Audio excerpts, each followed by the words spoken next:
नमस्कार दोस्तों। कुछ ऐसे ही स्टार्ट होता है ना।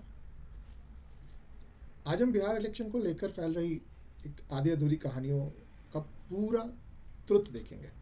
स्पेकुलेशन पे बात नहीं करेंगे, किसी ने कुछ कह दिया।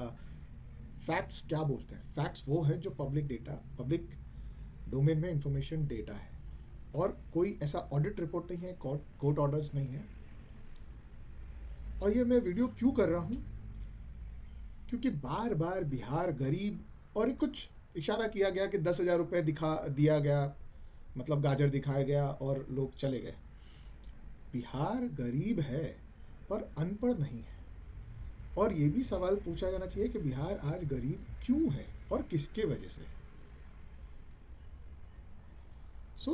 हम इसे आराम से, शांति से, आज जितने भी क्लेम्स किए गए हैं ना, उसको समझते हैं फैक्ट्स एंड फिगर से, डेटा के साथ, स्पेकुलेशन नहीं, क्लैरिटी के साथ। चलिए शुरू करते हैं। ये बहुत सारे हैं कि वेलफेयर, ये सारे क्लेम्स किए गए हैं। Timing of welfare money transfer, allegation of mass voter deletion, existence of millions of duplicate voters, deletion of CCTV footage, booth fights, या फिर बूथ पे कुछ कन्फ्यूजन हुआ, जो कहने का मतलब है कि किसी का नाम डिलीट हो गया है। ये पहली बार नहीं हुआ, ऐसा होता है। जब भी ड्राफ्ट पोल लिस्ट आता है तो हमारा नाम है कि नहीं हमें देखना पड़ता है, ईसीआई के साइट पर रहता है, और अगर नहीं है तो हमें पोलिंग एजेंट को कांटेक्ट करके वो ऐड करना होता है उस बूथ लेवल पे। बड़ी बड़ी बात है कि इस सभी चीज़ों में ना तो कॉन्स्टिट्यूशनल इंस्टीट्यूशन है जो हमारा देश का डेमोक्रेसी है, बार बार उस पर सवाल उठाना जो अगले जनरेशन को हार्म कर रहा है। तो हम लोग जो क्लेम्स कल के वीडियो में किए गए थे, सो कॉल्ड बड़े एक यूट्यूब इन्फ्लुएंसर के द्वारा, आप भी जानते हैं, बाहर बैठ करके यहाँ क्लेम करना और यहाँ के व्यूअर से वहाँ पैसा कमाना, और फिर यहीं के सिस्टम और पॉलिसीज़ को आप हमेशा क्वेश्चंस में रख देते हैं। चलिए, पहला क्वेश्चन कि वुमेन्स को 10,000 रुपये स्कीम क्यों दिया गया इलेक्शंस के बीच में। अभी भाई ठीक है, मॉडल कोड ऑफ कंडक्ट लागू होने के बाद क्यों दिया गया? तो सबसे पहली बात कि 26 सितंबर 2025 को मुख्यमंत्री महिला रोजगार योजना ऑफिशियली लॉन्च हुआ, और इसका झलक आप बजट में भी बिहार के देख सकते हैं। जो बिहार का बजट पास हुआ था वो तो सितंबर में नहीं हुआ था ना, वो तो पहले ही हुआ था फाइनेंशियल ईयर के। अभी ये स्कीम लॉन्च हुआ 26 सितंबर को, पहला पे आउट 3 अक्टूबर को गया, यानी मॉडल कोड ऑफ कंडक्ट के पहले। फिर ट्रेजरी करते हैं, बिहार सरकार नहीं करता, मैं बताता हूँ। ट्रेजरी के पास फाइल जाएगा, और वो सिर्फ ये पे आउट ही नहीं देते हैं, वो पेंशन्स भी देते हैं वहाँ पे, रिटायर्ड जो पेंशन स्कीम्स वाले हैं, और भी तरह के फंड रिलीज करते हैं। तो हर ट्रेजरी का ना ऐसा नहीं है कि कभी भी कोई उठ के दे देगा, उसका रिकन्सिलेशन करना पड़ता है कि ये मंथ में कितना बैलेंस है और कितना बाहर जाता है। तो ट्रेजरी का ना एक पीएफएमएस जो है, बैच साइकिल्स होता है। जैसे वो अलग अलग बैच साइकिल 17 अक्टूबर, शायद 24 अक्टूबर, 31 अक्टूबर, और कुछ नवंबर में है। अभी भी बिहार में कुछ लोगों को पेंशन जो है वो 7 तारीख तक मिल जाता होगा, 10 तारीख के बीच में कुछ को लेट भी मिलता होगा। और ये खास करके वहाँ ट्रेजरी में जो लोग काम करते हैं और जिनको मिलता है वो बहुत अच्छे से वैलिडेट कर सकते हैं, बट ये डेटा मुझे पब्लिक डोमेन में मिला। अब इसको सरकार एग्जैक्ट पूरी तरह से कंट्रोल नहीं कर सकती है क्योंकि ऑडिट होना है ट्रेजरी का। अब टाइमिंग सस्पिशियस लग सकता है बट सिस्टम सस्पिशियस नहीं है, तो ठीक है। अब इनका कहना है कि model of code of conduct इन्होंने दूसरे स्टेट्स का हवाला दिया, लेकिन हम ये नहीं बताया गया कि दूसरे, जैसे आंध्र प्रदेश की बात करते हैं, तो model of code of conduct के बाद 2024 में वो स्कीम लॉन्च किया गया था। तेलंगाना 2023 की बात होती है तो ओल्ड स्कीम को मॉडिफाई किया गया था और उसका जो बेनिफिट था वो इन्हांस किया गया था during model code of conduct. और तमिलनाडु में 2011 की बात होती है तो उसमें न्यू बेनिफिशियरी ऐड किए गए थे during model code of conduct. अब देखने वाली ये बात है कि बिहार चुनाव के बीच में नए बेनिफिशियरी ऐड किए गए थे, ऐसा कुछ हुआ नहीं था क्योंकि वो तो पहले ही डिफाइंड था और पहला पे आउट जा चुका था। दूसरा बात, स्कीम चेंज किया गया था, जैसे 10,000 की जगह 20,000, 25,000, 30,000, या कुछ और नया बेनिफिट्स ऐड किए गए थे, वो वैलिडेट करने की ज़रूरत है अगर ऐसा कुछ है तो, बट ऐसा नहीं हुआ था। और तीसरा, कोई ये नया स्कीम था मॉडल कोड ऑफ कंडक्ट नहीं, ये पहले से लॉन्च था।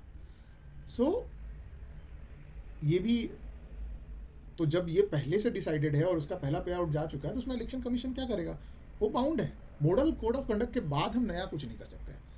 अभी एक दूसरा क्लेम है कि जो 10,000 रुपये डाले गए अकाउंट में उसके वजह से 1.25 करोड़ वोटर्स जो टोटल बेनिफिशियरी थे उन्होंने मैंडेट चेंज कर दिया और बिहार का चुनाव उल्टा पुल्टा हो गया।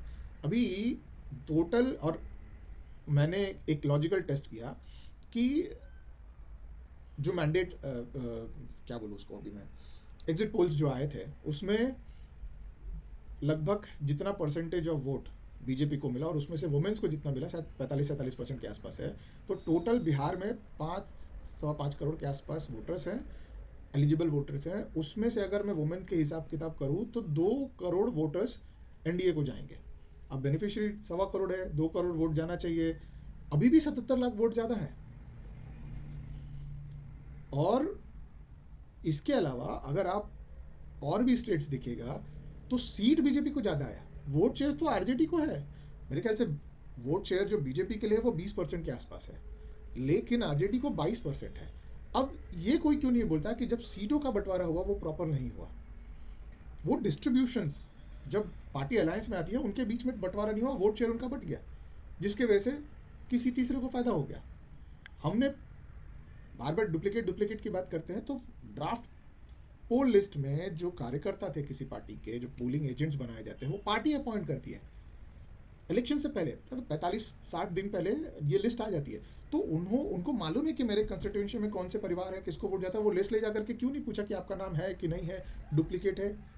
और ये पोलिंग एजेंट्स तो पार्टी ही अपॉइंट करती है, ये कोई अलग प्रोसीडर नहीं। हर उम्मीदवार अपने पार्टी के तरफ से एक लेटर देता है कि इस बूथ का मेरा ये पोलिंग एजेंट है, जहाँ तक मुझे जानकारी है। और हर पोलिंग एजेंट, और ये ऐसा लिस्ट नहीं है जो लिफाफे में बंद करके आता है, अभी भी आप ईसीआई के वेबसाइट पे जाओगे तो वहाँ ड्राफ्ट लिस्ट पड़ा है, उसको डाउनलोड करना होता है। किसी को नाम जोड़ना ऑनलाइन भी हम कर सकते हैं। सबसे बड़ा सवाल है कि हम लोगों को जागरूक क्यों नहीं कर रहे हैं। ये जो स्पेकुलेशन कर रहे हैं उसकी जगह जागरूक करें। दूसरा बात है, हाँ 45% एनडीए को वोट मिला है करीब वुमेन्स का। अब एनडीए वोट जो हो गया वो टोटल वोट 5.5 करोड़ होता है, उसमें से अगर एनडीए वोट की बात करें तो 2 करोड़ एनडीए को वोट गया और उसमें से वुमेन शेयर 2.5 करोड़ के आसपास है। लेकिन बेनिफिशियरीज तो बिहार में टोटल 1.25 करोड़ है। अब दूसरी बात है, तो ये नैरेटिव की मनी जो ये फंड दिया गया, मतलब ये जो गाजर दिखाया गया, इसने नैरेटिव बदल दिया, ये सेंटिमेंटल बदल दिया, ये इसको सपोर्ट नहीं करता है। नाउ और एक चीज़, अगर डिसिसिव फैक्टर 10,000 का वोट रहता तो जो बेनिफिशरी हैवी जो डिस्ट्रिक्ट है, जैसे सीमांचल है, पूर्णिया है, अररिया है, कटिहार है, यहाँ बेनिफिशरी ज़्यादा थे, बट यहाँ तो इंडिया अलायंस स्ट्रांग निकला।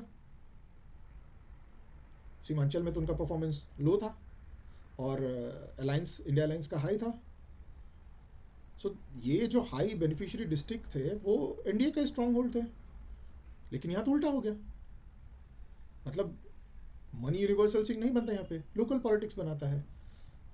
अब आते हैं डुप्लीकेट वोटर्स क्लेम के, मतलब ये क्लेम किया गया कि 14 से 15 lakh duplicate voters were on the rolls and illegally cast ballots, ये इन लोगों ने वोट डाले हैं। अब अगर मैं डेटा चेक करूँ तो थोड़ा ये एबनॉर्मल लगता है। अगर मान लो कि इतने सारे लोग डुप्लीकेट वोट डालते हैं तो क्या होता, वोटर टर्न अराउंड जो है मतलब एक अनइवन स्पाइक आता। अगर डेटा की बात में करें तो क्या होता कि जो आप अभी देखोगे ना, बहुत ज़्यादा टर्न आउट नहीं है। अगर हम साल दर साल का पैटर्न देखना चाहें तो एक सर्टेन स्पेसिफिक राइज है, मतलब ऐसा नहीं हुआ कि 10 से सीधे 25 हो गया और फिर ऐसा कुछ नहीं हुआ। 10 से जो वोटर टर्न अराउंड भी है वो 10 से 12 हुआ या 13 हुआ या 14 हुआ, 25 नहीं चला गया। तो अब ये 14-15 लाख डुप्लीकेट वोट होते तो क्या होता। और अगर दूसरी बात ये भी है कि अगर ये होते तो जहाँ सीट मार्जिन्स कम है और जहाँ पे अभी भी बोल रहा हूँ कि वोट शेयर्स बीजेपी का 20% है और आरजेडी का उनसे ज़्यादा है, तो ये होता ही नहीं ना। अब ये लगभग इस इलेक्शन कमीशन ऑफ इंडिया के जो डेटा है वो लगभग नॉर्मल इलेक्शन पैटर्न फॉलो करते हैं। सो हो सकता है कि भाई एरर्स होते हैं, ये नहीं बोलता मैं, परफेक्ट सिस्टम नहीं, इम्परफेक्ट है, बट स्टैटिकल एविडेंस जो होता है वो mass scale fraudulent voting claim नहीं करता है। अब कुछ जगह पे दिखाया गया कि एक बंदे ने 2 जगह वोट किया, बट ये बताओ कि वो जब भी लोकसभा इलेक्शन पिछले साल हुआ था उसने अपना वहाँ वोटर आईडी में नाम जुड़वाया, फिर वापस यहाँ बिहार में भी उसने रखा, वो उस आदमी की गलती है। और ऐसा पॉसिबल होना नहीं है, सिस्टम डुप्लीकेट चेक करके निकाल सकती है। तो आप डेटा के बजाय सोशल मीडियाज के फोटो को देख करके बताओगे या जज करोगे कि इसने 2 बार वोट डाला इसलिए डुप्लीकेट वोटर्स है। नाउ सीसीटीवी फुटेज की बात करते हैं कि भाई सीसीटीवी फुटेज दिया नहीं जाता है और उसके लिए नियम चेंज कर दिए गए, उसको डिलीट किया गया। तो बिहार इलेक्शन में रिजल्ट्स आपके फेवर में नहीं थे, तो 45 डेज होता है पिटीशन डालने के लिए। डाला आपने, ठीक है, बिना ईसीआई के वेबसाइट पे एक नोटिफिकेशन आता है कि हम इस फुटेज को, सिंस कोई कोर्ट पिटीशन नहीं आया है, तो हम इसे डिलीट कर सकते हैं। हो गया। अब ये ऑफिशियली नोटिफाई किया जाता है और अभी भी नोटिफिकेशन पड़ा है ईसीआई के वेबसाइट पे, कोई देख सकता है। अब सीसीटीवी बूथ जो लगते हैं वो बूथ के बाहर लगता है, वोटिंग कंपार्टमेंट प्राइवेट होता है, और बूथ के बाहर मैंने वोट कास्ट कर दिया और किसी को दिलाने के लिए मैं भी जा सकता हूँ। तो मेरा चेहरा एक पर्टिकुलर बूथ नंबर से दूसरे बूथ नंबर में कैप्चर हुआ, इसका मतलब मैंने 2 बार वोट डाल दिया। अब किसने कौन सा बटन दबाया ये हम नहीं देख सकते। ये कहाँ बोला जाता है? सेक्शन 128 में, रिप्रेजेंटेशन ऑफ पीपल एक्ट में, वोटर सिक्रेसी लॉ इसको बोलते हैं। अब हाँ, क्योंकि आपका फ़ोन भी जब्त कर लेते हैं ना, तो कंपार्टमेंट के अंदर तो अलाउड ही नहीं है। और तो सीसीटीवी फुटेज से तो किसने डुप्लीकेट वोट किया, क्या किया, वो एक्सपोज हो नहीं सकता है। और हाँ, वोटर्स के बीच में फ्यूड होता है, पहले भी हुआ है। जब वोट देने जाते हैं तो लिस्ट से नाम डिलीट हो जाता है, उनको नहीं मिलता है। और हर तरह के वोटर्स हैं, वैसे भी वोटर्स हैं शायद जिनको इतना पता नहीं है, उनको साक्षर करने की ज़रूरत है, उन तक बात रखने के लिए, उनको शिक्षित करने के लिए, रादर देन हम स्पेकुलेशन वीडियो बनाए, उनको बताएं कि एक वोटर प्रोसेस कैसे होता है, ना कि हम उनको गुमराह करें और उनके दिमाग में बैठाएं कि कुछ भी कर लो गलत वोट जाएगा। अब दूसरा क्लेम कि भाई डुप्लीकेट वोट्स पड़े, तो एक बूथ लेवल एजेंट जो होता है वोटिंग डे पे पर्टिकुलर पार्टी का होता है, वो बंदा उसको क्लेम करता है। ठीक है, सबसे पहले तो वो प्रिजाइडिंग ऑफिसर को बोलता है। प्रिजाइडिंग ऑफिसर, किसी भी बूथ के प्रिजाइडिंग ऑफिसर ने कहीं पे भी नहीं दिया, चलो आप बोलते हो तो प्रिजाइडिंग ऑफिसर के पास शायद एक डायरी होती है, उसमें वो मेंशन कर सकता है और उस बूथ का वोट कैंसिल करके रीवोटिंग हो सकता है। अगर प्रिजाइडिंग ऑफिसर नहीं सुनता था, बहुत सारे हेल्पलाइन नंबर है, वोटर को नहीं पता है, बूथ पोल एजेंट जो है उसको भी पार्टी अपॉइंट करती है कि मेरे बूथ पे मेरे जो वोटर्स हैं उनको दिक्कत ना हो, पार्टी अपने वोटर, और हर पार्टी का एक काउंटर, आप कभी भी वोट देने जाओगे तो फिर वो उनसे बोलता है। पर्टिकुलर पार्टी के बूथ पोल एजेंट तो ये बता सकते थे कि हाँ, या वो तो रेस कर सकते थे कि ऐसा कुछ हो रहा है। और बहुत सारे माइक्रो ऑब्जर्वर्स होते हैं, एक नहीं है, सीरीज ऑफ है। अब आप सोचो कि इतने लोगों को फिक्स करना, वो भी इतने पूरे दिन में और इतने हजार बूथ्स पे, सैकड़ों बूथ होते हैं। अब सैकड़ों बूथ, और हर, अगर मैं गलत नहीं हूँ तो 5 से 6 माइक्रो ऑब्जर्वर्स होते हैं ऊपर से लेकर नीचे तक, और उसके बाद booth level agent, polling agent, और उसके बाद काउंटिंग डे पे काउंटिंग एजेंट भी होता है, वो भी पार्टी अपॉइंट करती है। हर पार्टी जो काउंटिंग सेंटर के अंदर रहता है वो देखता है यहाँ कुछ हो नहीं रहा। तो अगर 2-4 क्लेम आ जाए या 2-4 लोग ऐसा क्लेम करते हैं तो ठीक है, उनकी बात रखना, लेकिन इसका मतलब ये नहीं कि आप सीधे बोल दो कि इलेक्शन कमीशन ही फ्रॉड है।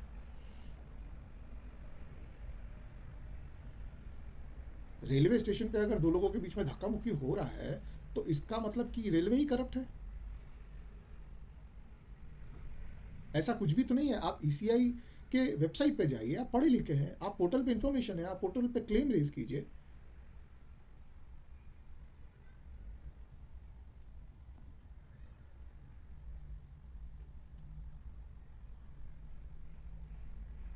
आप अगर रेज करेंगे तो ईसीआई के पास सीएपीएफ है, ऑब्जर्वर्स है, रीपोल पावर है, तो बूथ फाइट, ख्योस और ये रिगिंग का प्रूफ कुछ तो दो।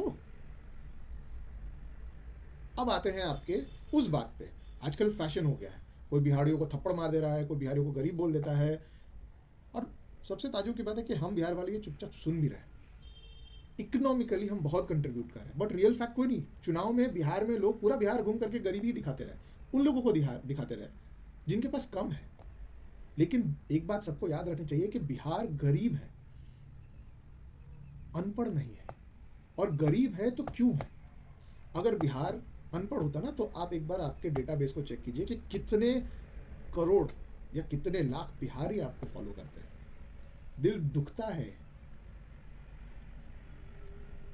फ्रेट इक्वलाइजेशन पॉलिसी कौन लेके आया था? 1952 से 1990 तक ये पॉलिसी रहा, जिसके वजह से कंपनीज बिहार से शिफ्ट होकर के आज सो कॉल्ड बड़े स्टेट्स के पास चली गई। हाँ? बिहार के कोल और आयरन की कीमत पूरे भारत में इक्वल कर दी गई। और इंडस्ट्री क्या हुआ? जब इक्वल हो गया तो वो बिहार में फैक्ट्रीज लगाए, चाहे किसी और स्टेट में लगाए, उनको कोई फ़र्क नहीं पड़ा था। तो बिहार ने अपना नेचुरल एडवांटेज ही खो बैठा 1990 तक। फ्लड्स हैं, उसके बाद कॉस्ट लाइन नहीं है, माइग्रेशन अलग है, पॉलिटिकल इनस्टेबिलिटी रहा। अरे भाई, यही बिहार के लोगों ने आंदोलन चलाया था 70 में, और इसी बिहार ने बड़े बड़े मंत्री भी दिए हैं। बिहार गरीब पॉलिसीज की वजह से हुआ है, टैलेंट की वजह से नहीं। सोशल मीडिया पे बिहार नहीं दिखता है। अभी जिस वुमेन्स को आप बोल रहे हो कि गाजर दिखा करके उनको बूथ तक बुलाया गया था, वो शिक्षित है, साक्षर है, उनको रोजगार के लिए दिया गया। और वही साक्षर, वो समझदार बिहारी औरत बूथ तक गई है, इसलिए टर्नआउट हाईएस्ट रहा। जीविका दीदी पता है क्या है? India's biggest women self help group network है ये। सिटीज देख लो, पटना देख लो, गया देख लो, भागलपुर देख लो, इनके अर्बन ग्रोथ पिछले 10 साल में देख लो। क्यों? स्कूल इनरोलमेंट बढ़ी नहीं है, direct benefit transfer one of the best है, रोड्स और हेल्थ इंफ्रा हाईवेज बने हैं। ठीक है, बिहार गरीब है लेकिन अनपढ़ नहीं, बैकवर्ड है पर पीछे नहीं। बार बार बोलना कि बिहार, चलो बिहार की बात नहीं करते हम लोग, अब बात करते हैं कि बार बार ये बोलना सब फिक्स है। तो कल को एक जनरेशन हमारे पीछे, उनके लिए हम सेट एग्जाम्पल क्या दे रहे हैं? बस व्यूज़ के लिए। मेरा भी बच्चा है, वो बोलेगा कल के सब फिक्स है, वोट का कोई मतलब नहीं है, यूथ का फ्यूचर डिसाइड हो चुका है। ये नैरेटिव नुकसान पहुंचाएगा अपने ही देश को। अब अगली जनरेशन को लगेगा कि लोकतंत्र रिग्ड है, तो वो पार्टिसिपेट ही नहीं करेंगे। डेमोक्रेसी क्रिटिसिज्म से नहीं डर रही है, डेमोक्रेसी जो है वो कॉन्स्पिरेसी से डरती है। हमने ऑलरेडी इतने सालों के मेहनत के बाद वर्ल्ड बिगेस्ट डेमोक्रेसी बनाया है, और हम कहीं ना कहीं अपने ही एक स्पेक्युलेटिव नैरेटिव से इसे खराब कर रहे हैं। और लास्ट में सबसे इंपॉर्टेंट चीज़, मैं किसी भी इंडिविजुअल और पार्टी का फैन नहीं। वो क्या मेरे सपने हैं, उससे ही मैं बाहर नहीं निकल पाता। यही कंपटीशन है, सोशल मीडिया पे तो बहुत ज़्यादा कंपटीशन है, लेकिन बार बार इस तरह की चीज़ों को देख करके बुरा लगता है। तो मैं फिर से दोहराता हूँ, मैं किसी पार्टी का फ़ैन नहीं, किसी लीडर को सपोर्ट नहीं। मुझे बस एक ऐसा राष्ट्र चाहिए जहाँ हम अपने बेसिक अधिकार और मेरे राइट्स और ड्यूटीज़ के साथ जी सकूँ पूरा ज़िंदगी। एक साफ़ सुथरा इन्वायरमेंट, पानी मिले, ये बात रखना जायज़ है, लेकिन भ्रम फैलाना उससे बड़ा गलत चीज़ है। और ये एक बात तो मैं ज़रूर समझता हूँ कि ये हम सबकी जिम्मेदारी है कि फ्यूचर को स्पेक्यूलेशन नहीं, क्लैरिटी दी जाए। इंडिया गूगल मैप से नहीं चल रहा है, बिहार ट्विटर से नहीं चल रहा है, या फिर यूट्यूब से नहीं चल रहा है। लोग बाहर बैठ करके यहाँ के लोगों को एक अलग काइंड ऑफ वीडियोस दिखा करके खुद पैसा कमा रहे हैं। इतना ही है तो ज़मीन पे आओ, लोगों से मिलो और सच्चाई देखो। इसी नैरेटिव्स की वजह से ना आज एक स्टेट के लोग दूसरे स्टेट के लोगों को शायद वेलकम नहीं करते। आप अगर सही दिखाओगे, सच दिखाओगे, तो नैरेटिव अपने आप बदल जाएगा। Thanks for your watching. आपको अगर अच्छा लगा हो आप सभी को, तो चैनल सब्सक्राइब कीजिए। मैं बहुत नहीं हूँ, बट हाँ एक कोशिश है और अब उस जगह पे हूँ जहाँ मैं समाज को कुछ देना चाहता हूँ, एक सच देना चाहता हूँ, ताकि मेरा भी बच्चा इस समाज में आए तो सुकून से रह सके। Stay objective, stay responsible. जय हिंद। Thank you for watching. Please subscribe my channel. Comment करें, आपके व्यू भी रखें, मोस्ट वेलकम है। आप क्या सोचते हैं? I am happy to reply each and every comment. Thanks for watching again.